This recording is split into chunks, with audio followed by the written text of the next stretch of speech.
Most of you have probably heard of SOPA, the Stop Online Piracy Act, which is likely to be up for a vote soon. And most of you probably don't need to be convinced that this is a very, very bad law. For those of you who haven't heard of SOPA, you need to research it.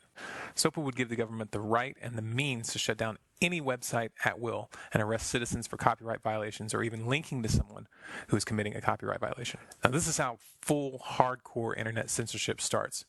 They'll use copyright as the initial justification, and they'll expand it incrementally. If we allow them to win here, then full Chinese-style internet lockdown is just a matter of time. However, there is a way to fight them, and in this video I'm going to propose a very specific plan of attack.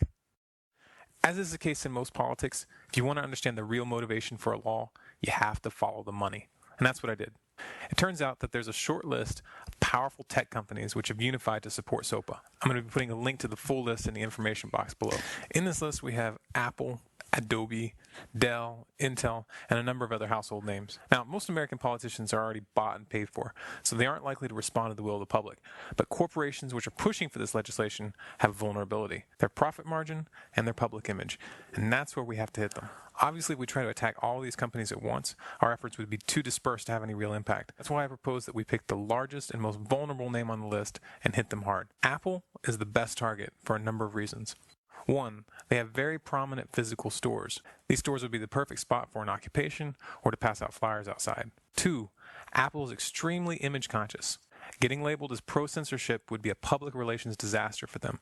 We need to bring that disaster to their doorstep. 3, Apple takes phone customer service very seriously, so if we clog their phone lines, it'll force them to take notice. And 4, they're the most profitable company on the list. If they turn against SOPA publicly, then it'll have a greater effect than it would if one of the lesser companies did so. So here's what I propose. If you live near a physical Apple store, organize your friends and go pass out flyers stating that Apple supports internet censorship to every client walking in or out of the store. And if you've got friends who have the guts to do it, then stage a protest directly in the store. Make a scene. If you don't live near an Apple store, get on the phone and call the Apple Care and Apple Sales line repeatedly and take up as much time with each representative as you can talking to them about your concerns.